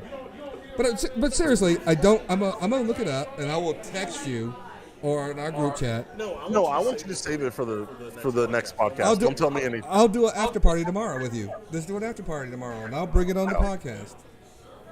I have other streaming obligations. I'm gonna do an after party by myself because that's what I've been thinking about doing anyway. So if you guys can't join, I'm gonna do an after party for some of the things that we talk about and we can't cover.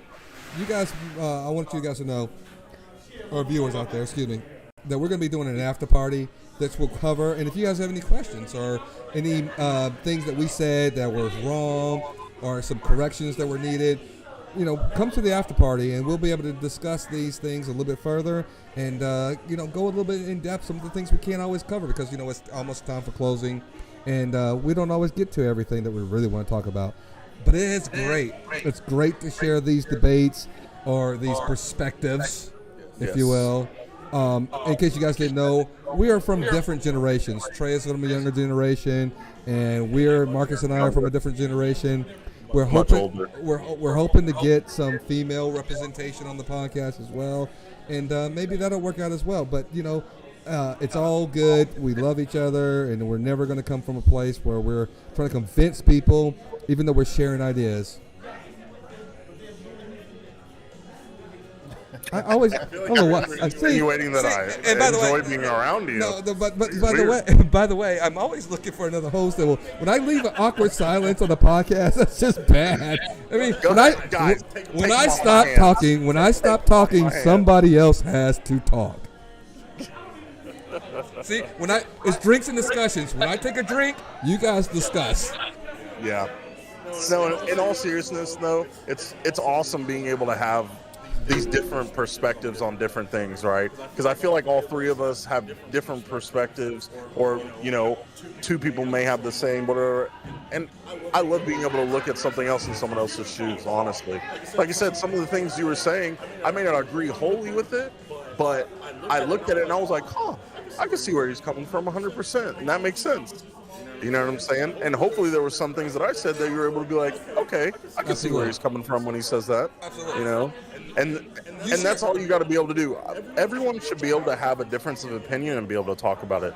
Now, we did get a little over each other. I may have had 3 beers before this, and then the drink, so I was a little excited. But the thing about it is that you give a different perspective because you're younger. Really? So we're not going to share the same train of thought on every aspect that we talk about. And it's never going to be. It's not going to be a place where we come from a place of hate or anything like that. We're just sharing. Like I said, we're just sharing our perspective based upon our vantage point and how old we are and the generation that we grew up in. That's it. Yep. Big deal. All right, guys. Late. It's about that time. I just want to say thanks again Thank to you. Drinks and Discussions. All right, and excuse me. I want to say thanks again to Uncorked and McKinney. We may actually be in a different venue next week. We don't know. Stay tuned. And also, if you're watching us back or watching us live, we also want you guys to, we want to nominate somebody to give us the drink of the night. What's your favorite beverage? Give us if it's a non-alcoholic beverage for the CRB, or if it's a mixed drink with alcohol, let us know. We want to try different things. What's your favorite beverage out there? Let's give it a shot. And if we pick it and you're around, we'll buy it for you. How about that? If you're in the area, you want to come up here, and if we nominate you guys to be the person that we try your drink, we will buy your beverage for you. So stay tuned. We appreciate your viewership. Trey, any last words? That's it. Thank you guys so much. Appreciate you. Marcus? No, this is great. I don't have any last words. I'm not prepared with a joke. I thought I had a joke, but No dad jokes? let me see here. I might have. It's been a couple of weeks since we did a dad And joke. he gave me the watch thing and said, "Get out." He really did. All right, guys. Well, for Marcus, Trey, and myself, I want to appreciate you guys for watching in from Drinks and Discussions. We are out. We appreciate